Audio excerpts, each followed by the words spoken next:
D'accord, on va continuer sur notre projet là. Euh, Jusqu'hier, nous avons commencé avec la programmation sur le W langage. Nous avons vu quelques fonctionnalités de ce langage. Nous avons découvert certaines fonctions et aujourd'hui encore, on va continuer à découvrir quelques fonctions avant de commencer le projet de la calculatrice. Nous allons voir quelques fonctions de manipulation des chaînes de caractères. Hier, par exemple, nous avons vu la fonction chaîne construit qui permet de créer une expression à travers des décorateurs et à l'exécution, ces décorateurs-là sont remplacés par des valeurs respectives. On va continuer de voir d'autres fonctions de manipulation des chaînes de caractères. Je vais utiliser ce bouton afficher le code qui est là. Bon, on n'a pas besoin de ça pour le moment. On va utiliser les chaînes de caractères. Pour avoir toujours plus d'informations, vous pouvez consulter la documentation.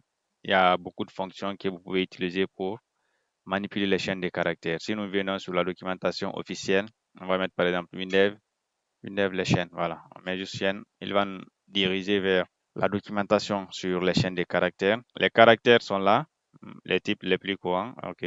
Les caractères codés maximum sur 4 octets. Vous avez aussi les chaînes ANSI.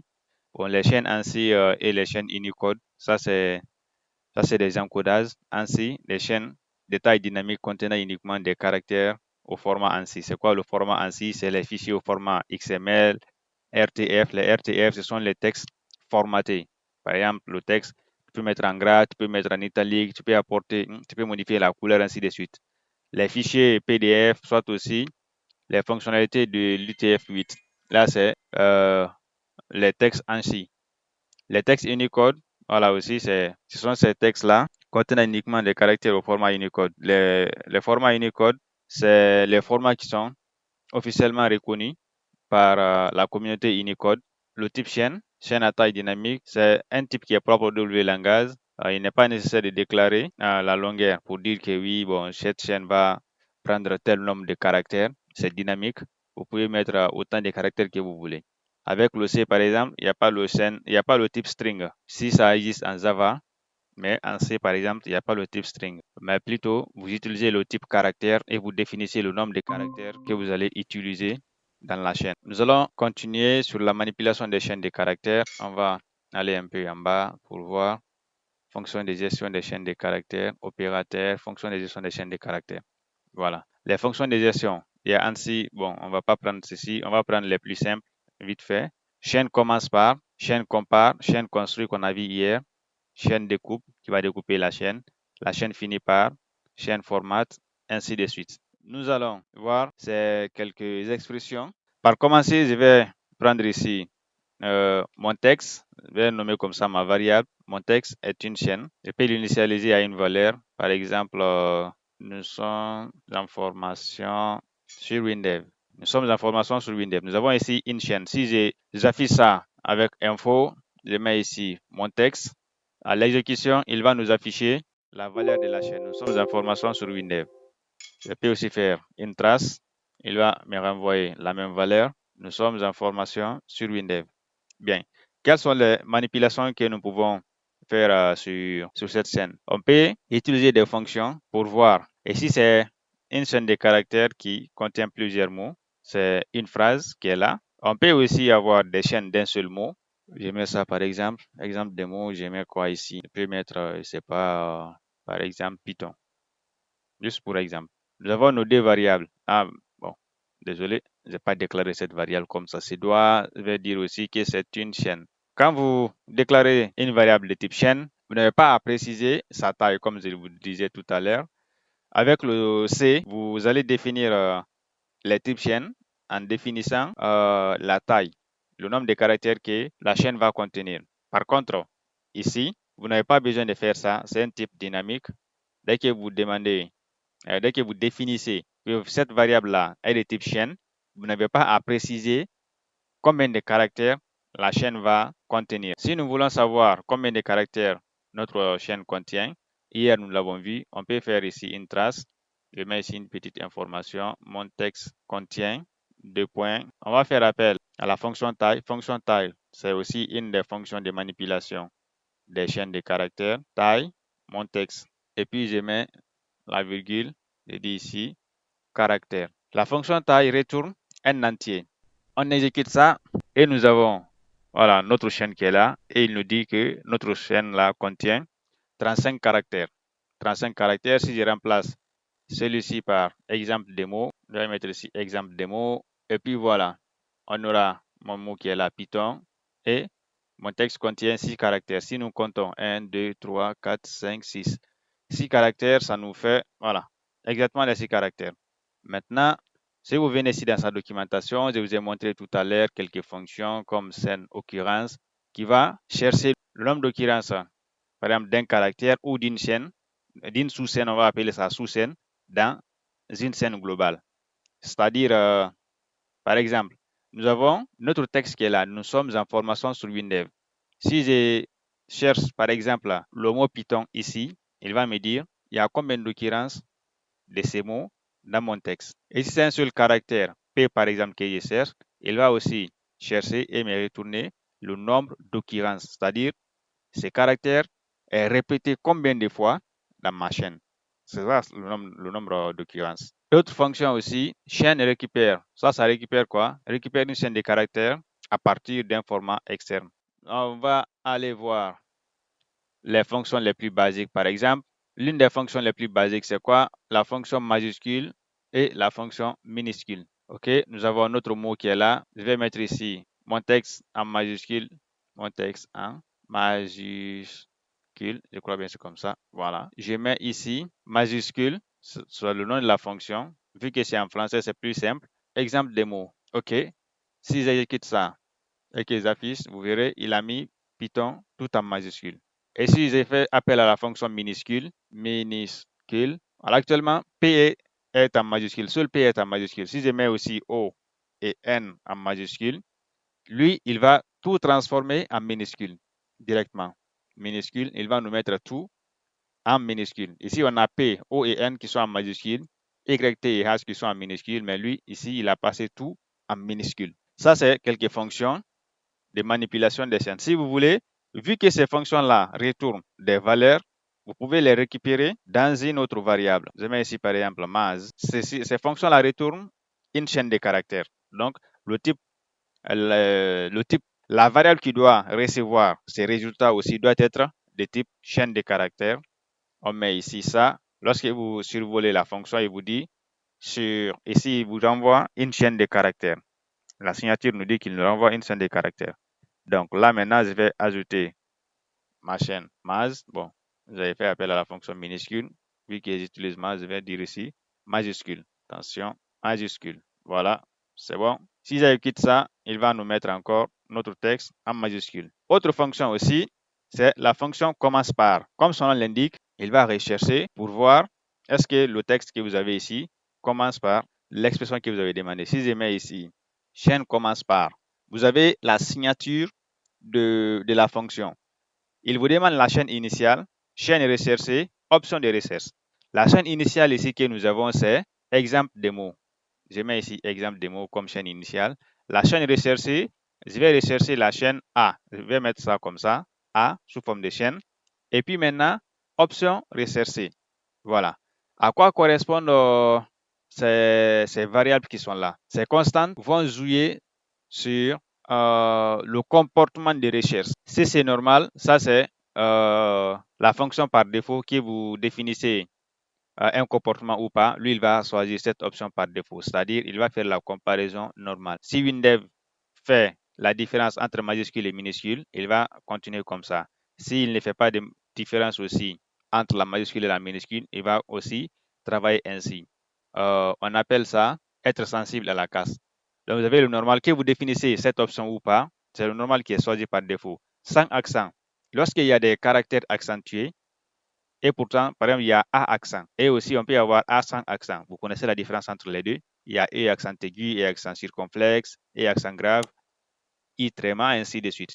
Est-ce qu'il doit tenir compte de ces accentuations-là? Si oui, vous définissez que ça doit être avec accent ou sans accent. Il y a sans casse. Est-ce qu'il doit tenir compte de la casse? Est-ce qu'il doit faire la différence entre majuscule et minuscule? Vous écrivez A en majuscule et A en minuscule. Est-ce que les deux sont identiques ou non? Si vous dites sans casse, il ne va pas tenir compte de la casse. Sans espace, lorsque vous avez plusieurs mots, lors de la comparaison des deux chaînes, une chaîne contient l'espace et l'autre chaîne ne contient pas d'espace. Est-ce qu'il doit tenir compte de l'espace qui est là?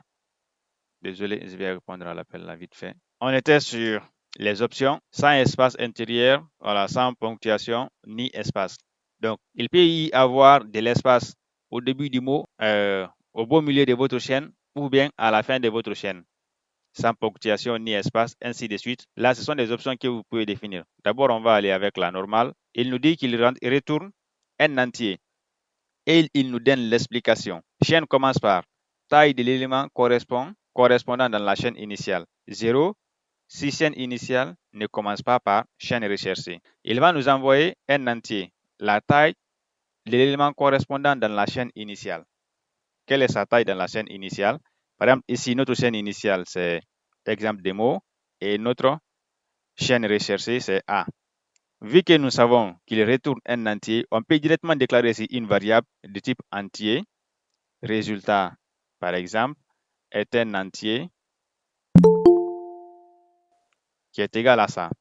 Donc, je disais, nous avons vu la signature de la fonction chaîne commence par. Il nous dit qu'il nous renvoie un entier comme résultat. Et c'est la taille de l'élément correspondant dans la chaîne initiale. 0 s'il ne trouve pas.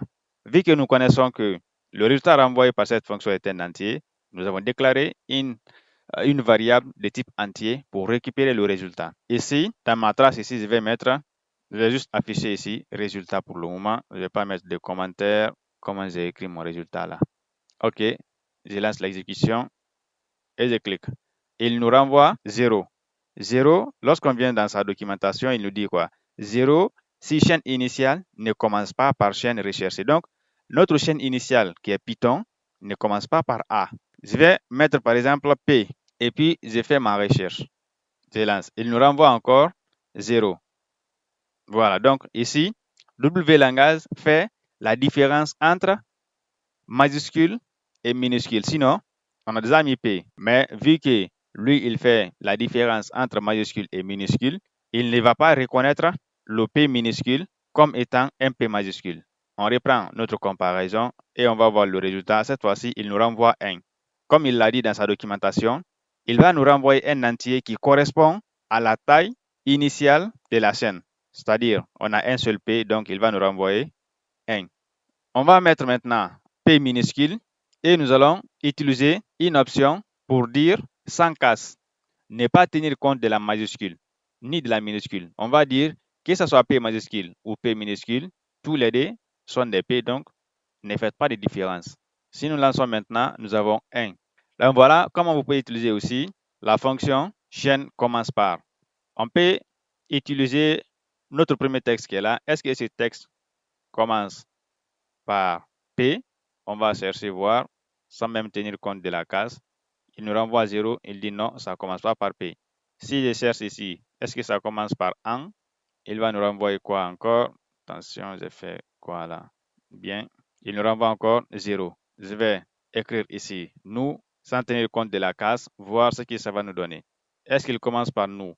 OK? Et il nous dit ici, notre chaîne contient 4 caractères. Nous avons ici 4 caractères.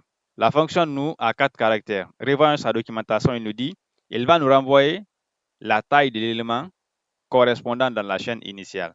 Donc, dans la chaîne initiale, la taille de nous ici, c'est 4 caractères. Donc, il nous renvoie 4. Il va nous renvoyer 0. 0, ça correspond à false. Pour dire que non, je n'ai pas trouvé la chaîne que vous recherchez dans la chaîne principale ou la chaîne initiale. Chaîne commence par. Il y a aussi chaîne contient. Chaîne contient, je vais mettre d'abord chaîne contient. Chaîne contient, nous avons vu sa signature. Il nous renvoie quoi? Il prend quoi d'abord? La chaîne à analyser, la sous-chaîne et puis l'option de recherche. Soit un tableau de chaînes à rechercher.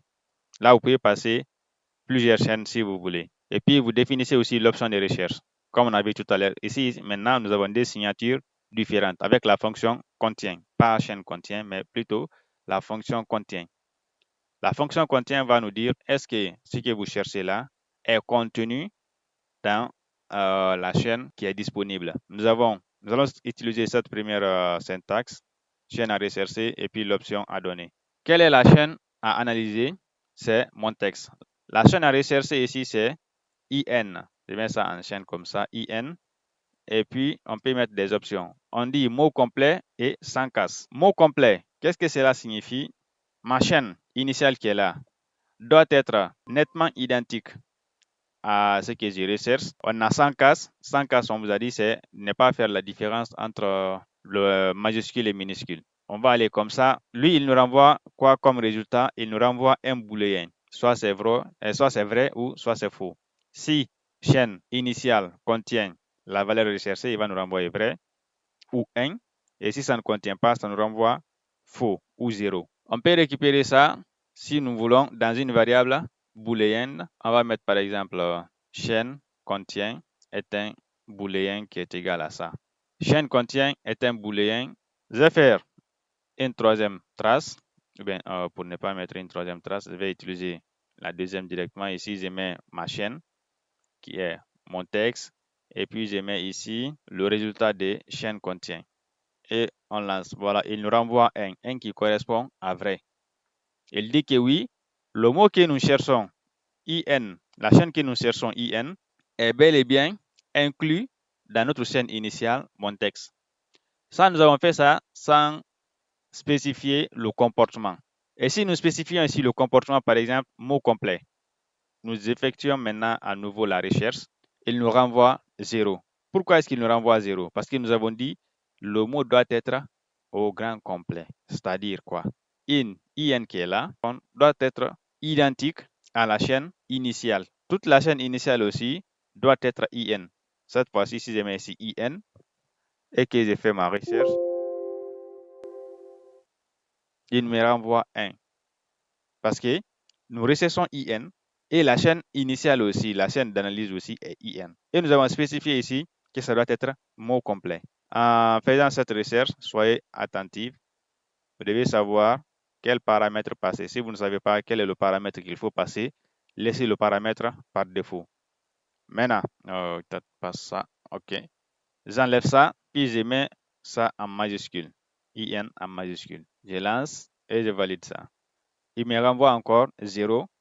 Rappelez-vous que WLangaz est sensible à la casse. Il fait la différence entre le majuscule et minuscule. Vu que WLangaz fait la différence entre majuscule et minuscule, il nous renvoie 0. Sinon, si nous cherchons ici dans notre chaîne nous-mêmes, on peut retrouver IN. Pour le dire, bon, nous on s'en fiche de ça, on met l'option sans casse. Ne tient pas compte de la casse. Qu'il soit majuscule, minuscule, tout est la même chose. Voilà, ça nous renvoie maintenant vrai. Ça aussi, c'est une deuxième fonction que vous pouvez utiliser. La chaîne recherchée là, ne dites pas que ça doit être forcément écrit. Vous pouvez déclarer une variable ici. Je vais mettre par exemple rechercher. Rechercher est une chaîne qui est égale à IN. Et je prends cette variable, je la mets ici. Je prends la variable recherchée et je la mets ici. Voilà. Ça revient effectivement à la même chose. Voilà, il nous donne maintenant OK. Autre fonction aussi de manipulation des chaînes de caractères, des fonctions, quelques fonctions les plus usuelles. On a quoi? Chaîne compare. Chaîne compare, il se sert de la table ASCII. Vous connaissez la table ASCII, c'est la table dans laquelle tous les caractères du clavier sont assignés. Toutes les lettres que vous allez saisir ou bien tous les caractères que vous allez saisir sont inclus dans le tableau ASCII et ils ont un numéro. Ils comparent selon l'ordre dans la table ASCII. Et dans la table ASCII, les majuscules sont différents des minuscules. Les majuscules ont leur numéro d'ordre et aussi les minuscules ont leur numéro d'ordre. On va voir comment utiliser aussi chaîne compare pour comparer des chaînes vite fait. Nous avons déjà notre chaîne qui est là. On va prendre chaîne compare. Chaîne compare, il dit qu'il nous renvoie un résultat entier. 0 si les chaînes de caractères sont égales. Donc si les deux chaînes, la première chaîne et la seconde chaîne, sont égales, il nous renvoie 0. Moins 1 si les caractères de la première chaîne sont inférieurs aux caractères de la seconde chaîne. Et 1 si les caractères de la première chaîne sont supérieurs aux caractères de la seconde chaîne. Donc, vous avez compris. En C aussi, c'est la même procédure. Si vous avez déjà programmé en C, C++, c'est la même procédure. Il nous renvoie 0 lorsque les deux chaînes sont identiques. Ou bien, il nous renvoie -1 lorsque la première chaîne est inférieure à la seconde et 1 lorsque la première chaîne est supérieure à la seconde. Nous allons comparer nos deux chaînes. On va ici prendre mon texte et puis on va prendre exemple démo. Il y a aussi les options de comparaison. Normal, ordre lexicographique, respect numérique, sans accent, ainsi de suite.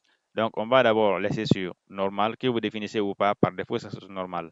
Le résultat là doit être récupéré dans une variable de type entier. Bon, vu que nous avons déjà la variable résultat ici, je vais la réutiliser par là pour modifier son contenu et je vais l'afficher ici. Mes deux chaînes aussi vont être affichées. Je vais dupliquer ça et puis je mets ici exemple démo, affiches.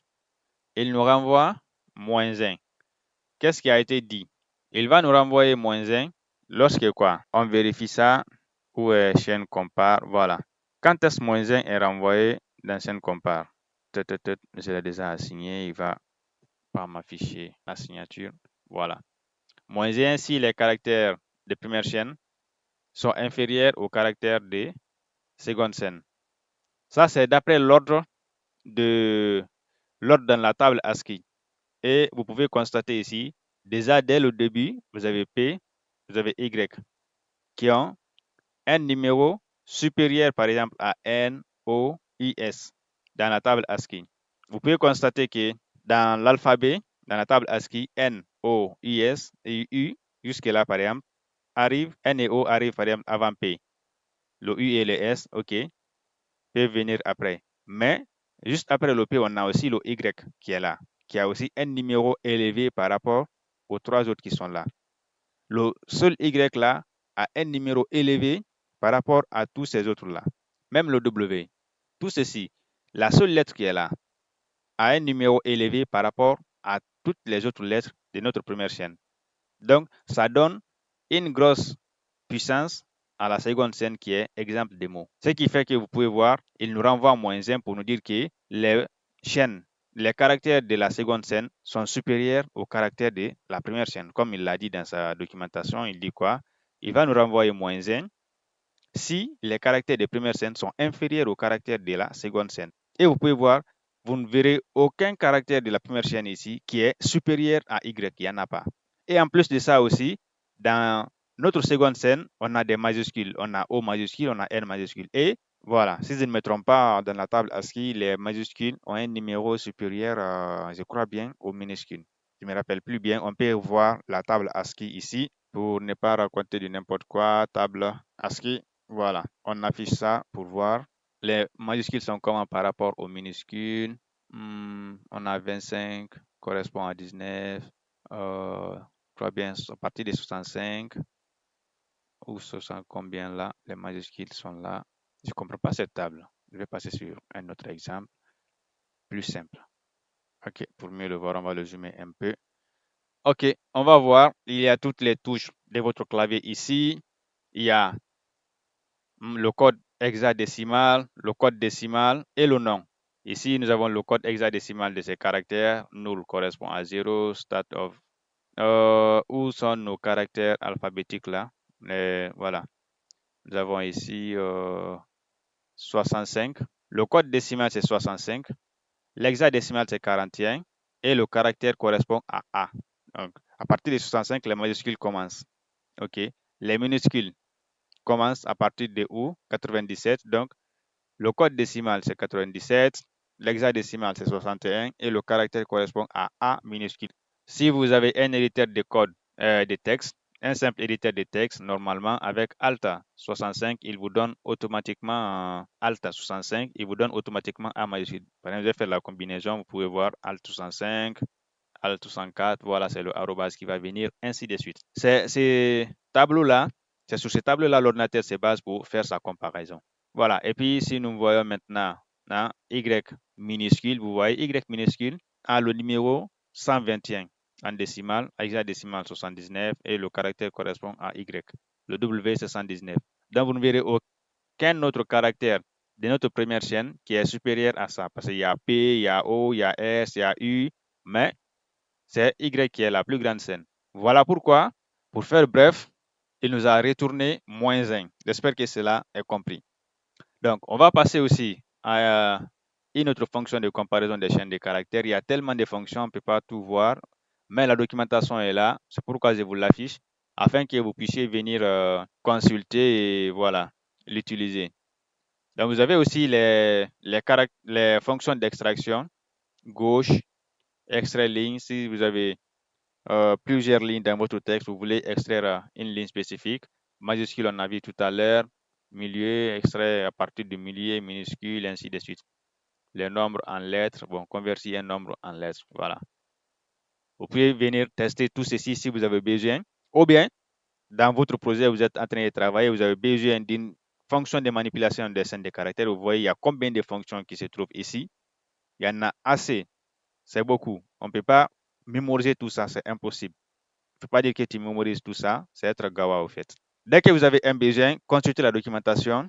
Ne paniquez pas, voilà, ne retardez pas pour ne rien. La documentation, elle est faite pour ça et elle est très bien détaillée. Quand vous cliquez sur une fonction, par exemple la fonction construction, on a vu ça hier, on va prendre une autre fonction qu'on n'a pas vue encore. Chaîne inverse, par exemple. On dit inverse les caractères d'une chaîne. Voilà. Il est là. Inverse les caractères d'une chaîne. Trace, chaîne, scène inverse ABC. La fenêtre des traces affiche CBA. On peut tester ça sur notre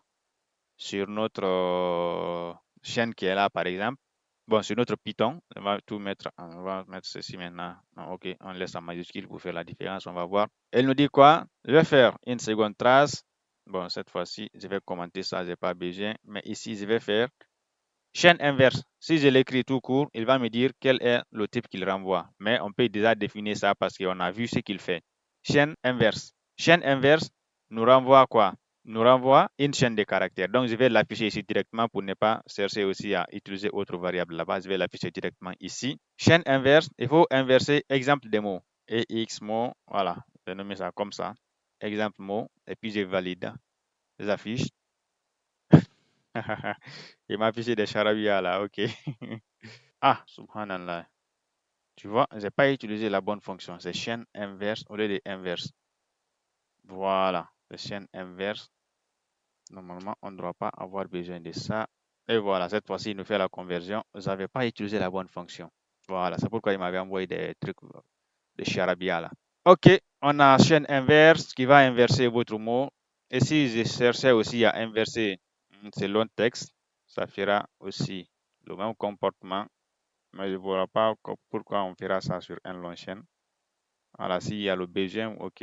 Et voilà, vous voyez, même les mots. Vedni, russe, voilà, vous savez comment lire ça. Ce sont quelques fonctions de manipulation des chaînes de caractères. Vous avez aussi les fonctions d'extraction de chaînes, comme la fonction gauche, par exemple. La fonction gauche, qu'est-ce qu'elle fait? La fonction gauche, on va voir sa documentation. Partie gauche spéciale, spécifiée de chaîne initiale correspond à chaîne initiale si le paramètre longueur est supérieur à la taille des chaînes initiales. Qu'est-ce que cela veut dire? Lorsque vous spécifiez, vous dites par exemple, je vais extraire à partir de la gauche 10 caractères dans ma chaîne initiale. Si ta chaîne initiale vaut 10 caractères, il va t'envoyer tous les 10 caractères. Si ça dépasse aussi les 10 caractères, il va t'envoyer spécifiquement 10 caractères. Mais si c'est en dessous aussi des 10 caractères, comme il l'a dit, dans sa signature, sa documentation, il le dit, il renvoie le paramètre longueur est supérieur à la taille de la chaîne. Donc, là, ici, chaîne initiale, je vais prendre par exemple, exemple de texte. La longueur, je vais prendre 3. Je vais dire, dans cette scène, exemple de mots, je vais extraire à partir de la gauche. Voici, la gauche, c'est ici. À partir de P ici, jusqu'à 3 caractères. J'extrais 3 caractères. Je peux récupérer son résultat. Son résultat nous renvoie une chaîne de caractères. Je peux récupérer ça dans résultat ici. On a déjà une variable résultat qui est égale à ça. Et je vais afficher ces résultats juste ici. Résultat.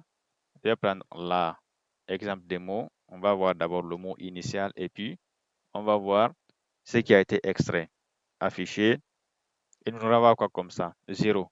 Pourquoi 0? Je ne sais pas. Gauche, gauche, gauche. Exemple des mots. Ah, ça doc. Ah oui, c'est vrai, on n'a pas défini le type de cette variable, mais le type est déjà défini, je crois bien. Résultat, ah oui, c'est vrai. Résultat là-bas est un entier. Donc ici, je vais mettre ch gauche pour dire chaîne.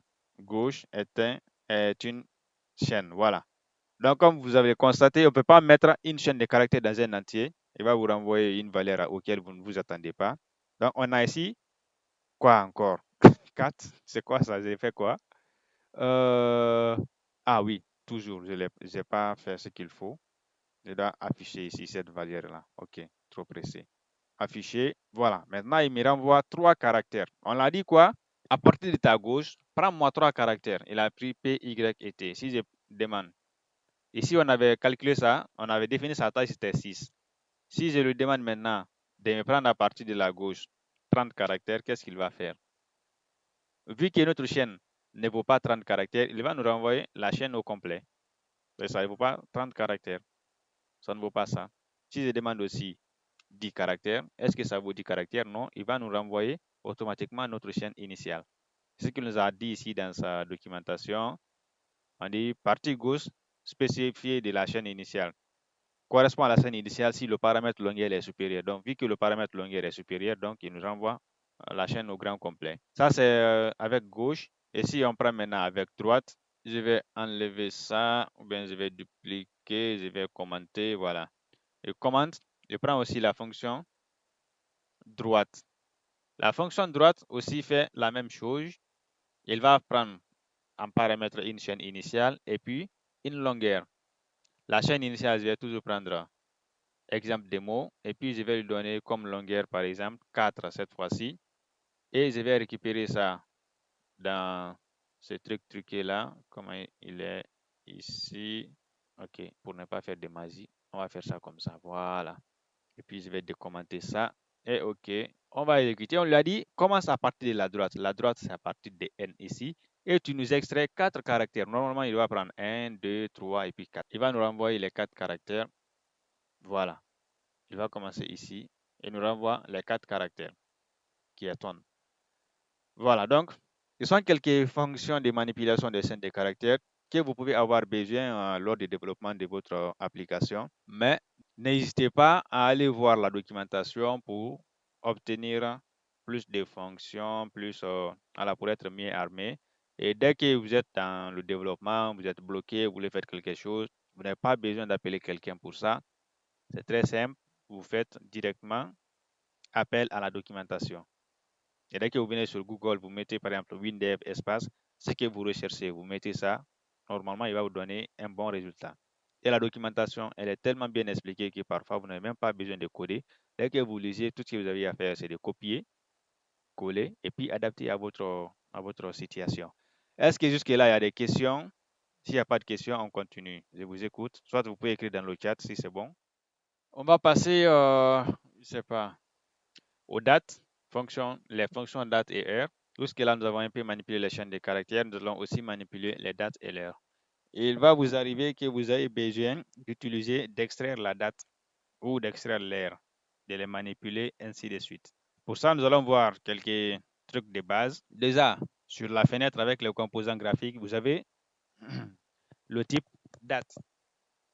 Ici, par exemple, je peux créer un champ de saisie qui est désigné pour saisir du texte. Je vais mettre ici, par exemple, date de naissance de mon utilisateur. Juste un exemple. Pour voir, je vais choisir son style, définir un style, choisir un style, je vais choisir ce style-là, saisie interne, voilà, pour que le libellé monte. Ici, par défaut, c'est sur le format texte parce que c'est un champ de saisie textuel. Mais on peut changer ça. Comme vous pouvez le constater, par défaut, c'est un champ de saisie monoligne sur une seule ligne. On peut changer ce comportement pour dire que non, cette fois-ci, là, nous, on veut que ça soit sous forme multiligne. Et pour cela, vous venez au niveau de général ici dans sa description. Vous pouvez modifier le type texte multiligne et puis vous validez. Désormais, vous avez un champ de type multiligne. Vous pouvez saisir, appuyer sur Entrée pour revenir à la ligne et saisir autant de texte que vous voulez. Là, c'est juste un exemple. Vous pouvez aussi changer le type pour mettre sur un autre type qui est le type RTF. Le texte RTF, c'est le texte qui peut être formaté. Là, vous allez avoir droit aux outils de mise en forme. Je peux choisir ici le style de police, Arial Black par exemple, il faut le sélectionner. Hein. Voilà. Arial Black, vous avez c'est comme un éditeur de texte, un mini éditeur de texte. Vous pouvez mettre en gras, vous pouvez mettre en italique si vous voulez, vous pouvez barrer, voilà, les différentes modifications que vous pouvez apporter. Voilà, ça. Ce sont les trucs de base. Vous pouvez changer sa couleur. Ce sont les trucs de base que vous pouvez apporter à votre truc. Ça, c'est la couleur de surbrillance. Je peux l'enlever aussi. Aucune couleur. Voilà. Pour tout sélectionner pour faire ça. Et puis, je peux maintenant sélectionner la couleur que je veux. Et voilà, puis changer la couleur du texte. Ça, c'est le mode RTF. Vous pouvez aussi changer ça si vous voulez. Vous pouvez choisir le mot de passe. Il va vous dire que voilà, désormais, ici, c'est un mot de passe et vous met le petit œil d'indication. Voilà. Quand vous appuyez dessus, il vous affiche le mot de passe. Vous avez aussi le type, je ne sais pas quoi, le type R, type durée, type date, type monétaire. Vous allez les réessayer plus tard. Si on veut le type numérique, il nous prend ici le type numérique. Ça sont des numéros désormais qu'on peut écrire dedans. Pas, j'essaie comme ça d'écrire du texte, mais ça ne va pas passer. Désormais, c'est seulement les numéros qu'on peut mettre ici. Et vous pouvez aussi, j'excuse, choisir le mode monétaire. Mode monétaire, vous avez la possibilité de choisir quelle est la devise que vous voulez, quelle est la taille, la dimension qu'il faut mettre dedans, et ainsi de suite. Donc, ce sont des trucs que vous pouvez essayer vous-même. C'est pas compliqué, c'est très simple. Là, il formate ça directement au format monétaire. Et vous pouvez choisir où est la devise, match de saisie, devise. On n'a pas besoin de du bouton. Maintenant, si vous définissez, comment dirais-je, le type date, vous pouvez définir ça en tant que type date. Et puis aussi, vous pouvez définir le match de saisie pour dire que voilà, mon texte va s'afficher sous cette forme-là, jour, mois, année, jour, mois, année. Voilà, ils sont différents. S'il y a les quatre, c'est que c'est voilà, l'année au complet. Voilà, s'il n'y a pas les quatre, c'est pas l'année au complet, il va donner à moitié. On va essayer ça. Désormais, quand vous cliquez dessus, là, il prend la forme de la date. Il peut mettre la date du jour, par exemple, le 8, 9 mois, 20, 23. Voilà, donc on a ça comme ça. Ou aussi, pour saisir, là, c'est compliqué. Vous pouvez laisser un petit calendrier sélecteur pour permettre à l'utilisateur de saisir, de choisir. Vous cliquez ici, afficher un bouton calendrier. Il va vous demander d'ajouter. L'ajout d'un bouton calendrier nécessite parfois d'élargir le champ. Ok? Si le champ est petit, il va vous demander d'élargir. Mais nous ici, notre champ là n'est pas du tout petit parce que là, il va ajouter le calendrier dans la zone de saisie. Vous lancez ça pour tester. Une fois que vous cliquez dessus, vous avez un petit calendrier tout prêt que vous pouvez utiliser. Voilà, vous choisissez. L'utilisateur comme ça pourra choisir la date qu'il faut et voilà, le tour est joué. Vous pouvez aussi récupérer les dates par programmation. Par exemple, ici, nous l'avons fait à travers, je ne sais pas comment dire ça, à travers l'interface graphique. Vous pouvez aussi définir les dates à travers la programmation. Lui, là, je vais le mettre par défaut, c'est sur type texte. Et puis, je vais valider. Voilà. Allons voir. Ici, lorsque je clique sur ce bouton, j'aimerais attribuer la date du jour à mon champ de saisie. Il y a une fonction qui nous permet d'avoir la date. Si vous faites ici date, par exemple, je vais mettre ici ma date est une. Le type date ici existe bel et bien, est une date égale, par exemple, à quoi? À date 6. La fonction date6 va prendre la date du système. Dès que vous définissez date6, lui, il va automatiquement prendre la date du système. Je peux tracer ça, par exemple, trace ma date. Voilà. Et puis, je l'affiche. Je clique sur afficher. Il m'a envoyé la date. Il envoie la date sous le format anglo-saxon. Il commence par l'année, le mois et le jour. Mais ça, vous pouvez formater ça. Vous pouvez formater cette date-là. Je disais, cette valeur-là, comme vous l'avez vu, il commence par mois, année et puis le jour. Mais ça, vous pouvez formater ça. Bon. Là, on a récupéré comme ça la date. On peut récupérer aussi l'aire du système si nous voulons. On peut faire ici. R est une R égale à R6. Ah, je m'excuse, pas R sélecteur, mais R6. Je vais mettre ici mon heure. Et puis, si je quitte ça, il va m'afficher la date et puis l'heure. L'heure ici, c'est un timestamp, le nombre de secondes qui a déjà écoulé, voilà, depuis je ne sais pas quelle année, 1970 si je ne me trompe pas. Ok, vous avez vu l'affichage là. Bon, c'est un peu difficile pour les humains de lire ça, mais vous pouvez formater. Premièrement, qu'est-ce que vous pouvez faire? Vous pouvez attribuer ces valeurs-là à un champ de saisie. Nous avons déjà ici un champ de saisie, date de naissance par exemple. Je vais l'attribuer à date de naissance. Donc, mes deux là, je peux les enlever d'abord, pas besoin. Je peux ici saisie, date de naissance est égale à ma date. Bien, j'affiche ça. Ah, il fait quoi? Il faudrait cliquer, voilà. Lorsque je clique dedans, il me renvoie la même date parce que mon champ de saisie est de type texte. Donc, il me renvoie encore sous format texte brut. Pour qu'il prenne le format date, je vais devoir spécifier que ce champ de saisie qui est là est de type date aussi. Donc, lui aussi, je viens mettre en date. Désormais, si je quitte ça automatiquement, vous voyez là, il m'envoie la date. Bon, on n'a pas besoin de cette fois-ci de l'icône du calendrier. On peut désactiver ça ici. Pas besoin cette fois-ci. Voilà, il me met directement le format 29, 6, ainsi de suite, pour me montrer comment ma date va s'afficher. Automatiquement, quand je clique, il me donne la date du jour. Là, c'est comme ça. Aussi, je peux avoir un second champ. Vous l'aurez deviné, si on veut afficher l'heure ici, il faudrait que le champ aussi, ce champ aussi soit de type R. Donc, je vais venir là. Bon, pour vous montrer l'exemple, illustrer juste. On vient là et puis on passe saisie R. Saisie R est égal à mon heure. Je valide ça, il me renvoie toujours le format un peu, voilà, en grand nombre. Changer ça maintenant et passer en mode heure ici. Voilà, je valide ça. Et quand je quitte désormais, j'ai bel et bien mon heure 21h 54 minutes 42 secondes. Voilà, par exemple, si vous voulez les afficher dans des composants graphiques, voilà une méthode très simple pour vous pour le faire. Je parlais aussi des fonctions de formatage qui vont vous permettre de formater l'heure ou bien la date. Il y a différentes fonctions comme la fonction date vers chaîne. Date vers chaîne nous renvoie comme résultat une chaîne de caractères. Vous récupérez d'abord une date, il attend en paramètre la date et puis le format des retours.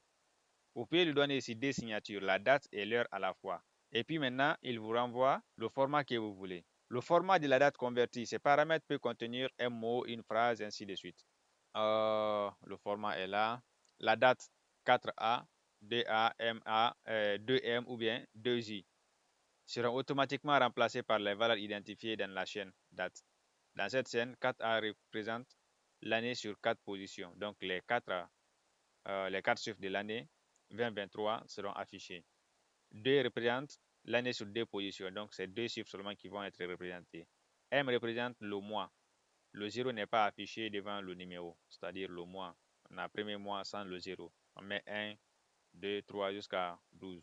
Deuxième représente le mois sur 2 chiffres. Donc on aura, au lieu de mois 1, il va mettre 0, 1. Voilà, 0, 2, 0, 3 jusqu'à 10. Mais à partir de 10, il ne met pas 0, 10. Il va mettre 10, 12, voilà, parce qu'on a dit sur 2 chiffres.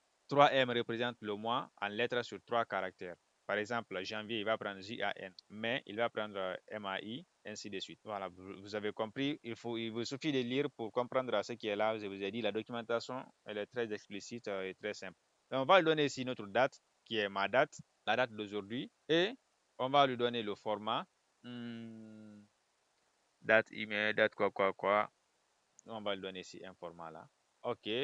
Espérons qu'il va accepter ça. On lui donne ici date, quoi. On lui donne A. Bon, pas besoin de faire ça. On va commencer par mois. Le mois, il va prendre ça. 2 caractères.